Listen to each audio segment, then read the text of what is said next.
السلام علیکم ورحمۃ اللہ وبرکاتہ۔ ربیع بن سلمان رحمۃ اللہ علیہ کہتے ہیں کہ میں حج کے لیے جا رہا تھا، میرے ساتھ میرے ساتھی بھی تھے۔ جب ہم کوفہ پہنچے تو وہاں ضروریات سامان خریدنے کے لیے بازاروں میں گھوم رہا تھا کہ دیکھا کہ ویران سی جگہ میں ایک خچر مرا ہوا تھا اور ایک عورت جس کے کپڑے بہت پرانے بوسیدہ سے تھے، چاقو لیے ہوئے اس کے گوشت کے ٹکڑے کاٹ کاٹ کر ایک تھیلے میں رکھ رہی تھی۔ مجھے یہ خیال ہوا کہ یہ مردار گوشت لے جا رہی ہے، اس پر یقین ہرگز نہیں کرنا چاہیے، شاید یہ عورت لوگوں کو یہی پکا کر کھلاتی ہو۔ سو میں چپکے سے اس کے پیچھے ہو لیا، اس طرح کہ وہ مجھے نہ دیکھے۔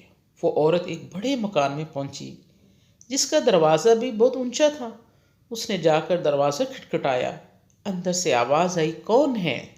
اس نے کہا، کھولو، میں بدحال ہوں۔ دروازہ کھولا گیا اور گھر میں 4 لڑکیاں نظر آئیں جن کے چہرے سے بدحالی اور مصیبت کے آثار ظاہر ہو رہے تھے۔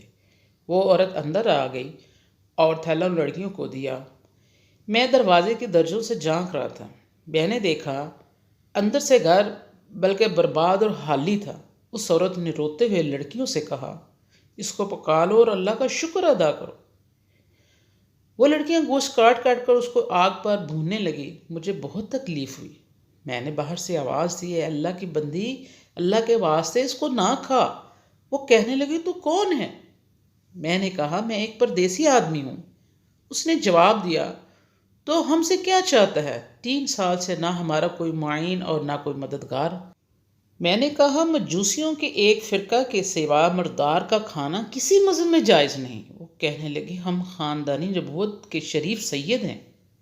ان لڑکیوں کا باپ بڑا شریف آدمی تھا، وہ اپنے ہی جیسوں سے اس کا نکاح کرنا چاہتا تھا، لیکن نوبت نہ آئی، اس کا انتقال ہو گیا۔ جو ترکہ اس نے چھوڑا تھا وہ سب ختم ہو گیا۔ ہمیں معلوم ہے کہ مردار کھانا جائز نہیں، لیکن اس ترار میں جائز ہوتا ہے۔ ہمارا 4 دن کا فقہ ہے۔ ربی کہتے ہیں، اس کے حالات سن کر میں بے چین ہو گیا اور اپنے ساتھیوں سے آ کر کہا، میرا تو حج کا ارادہ نہیں رہا۔ سب نے سمجھایا لیکن میں نے کسی کی نہ سنی۔ میں نے اپنے کپڑے اور احرام کی چادریں اور جو سامان میرے ساتھ تھا وہ سب لیا اور نقد 600 درم تھے وہ لیے اور ان میں سے 100 درم کا آٹا خریدا اور باقی درم آٹے میں چھپا کر اس کو دے دیے۔ اس نے شکریہ ادا کیا اور کہنے لگی، اے ابن سلمان، اللہ تیرے اگلے پچھلے گناہ معاف کرے اور تجھے حج کا ثواب عطا کرے اور اپنی جنت میں تجھے جگہ عطا فرمائے اور ایسا بدلہ عطا فرمائے جو تجھے بھی ظاہر ہو جائے۔ ربی کہتے ہیں، حج کا قافلہ روانہ ہو گیا۔ میں ان کے استقبال کے لیے کوفہ ہی رکا رہا تھا تاکہ ان سے اپنے لیے دعا بھی کرواؤں۔ جب حجاج کا ایک قافلہ میری آنکھوں کے سامنے سے گزرا تو مجھے اپنے حج سے محروم رہ جانے پر بہت افسوس ہوا اور رنج سے میرے آنسو نکل آئے۔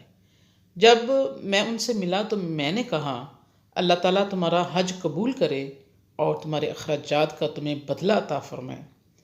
ان میں سے ایک نے کہا کہ یہ کیسی دعا ہے؟ میں نے کہا، اس شخص کی دعا جو دروازے تک کی حاضری سے محروم ہو۔ وہ کہنے لگے، بڑے تعجب کی بات ہے، اب تو اس سے بھی انکار کرتا ہے کہ تو ہمارے ساتھ عرفات کے میدان میں نہ تھا، تو نے ہمارے ساتھ رمی جمرات نہیں کی، تو نے ہمارے ساتھ طواف نہیں کیے۔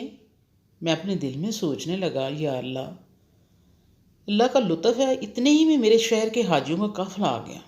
میں نے کہا، اللہ تعالیٰ تمہاری صحیح مشکور فرمائے، تمہارا حج قبول فرمائے۔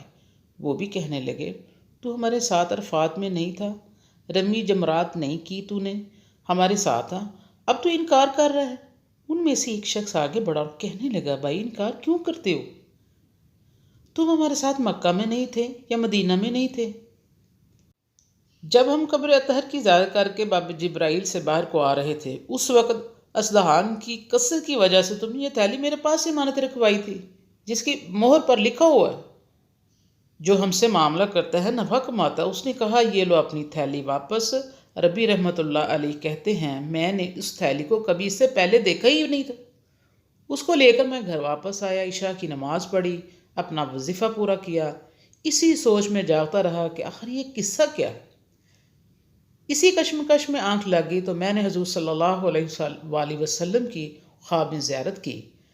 حضور صلی اللہ علیہ وآلہ وسلم نے تبسم فرماتے ہوئے ارشاد فرمایا، اے ربی ہر ہم کتنے گواہ اس پر قائم کریں کہ تو نے حج کیا ہے، تو مانتا ہی نہیں۔ بات یہ ہے کہ جب تو نے اس عورت پر جو میری اولاد میں سے تھی خرچ کیا اور اپنا حج کا ارادہ ملتوی کیا تو اللہ نے اس کا نعم البدل تجھے عطا فرمایا۔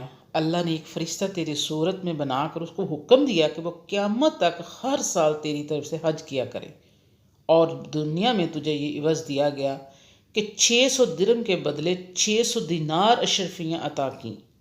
ربی رحمۃ اللہ علیہ کہتے ہیں، جب میں سو کر اٹھا تو اس تھیلی کو کھولا کے دیکھا، اس میں 600 اشرفیاں موجود تھیں۔ اس سارے واقعے سے ہمیں بھی یہ سبق ملتا ہے کہ اللہ تعالیٰ بڑا قدردان ہے۔ اگر بندہ کوئی نیکی کرتا ہے، سچے دل سے کرتا ہے، تو اللہ تعالیٰ اس کی رائے گاہ نہیں کرتی۔ اللہ تعالیٰ ہمیں بھی ایسی نیکیاں کرنے کی توفیق عطا فرمائے۔ امید ہے کہ آپ ایمان اور صحت کے بہترین حالوں میں ہوں گے۔ اللہ آپ کو ہمیشہ اچھے حالوں میں رکھے۔ وآخر دعوانا ان الحمد للہ رب العالمین۔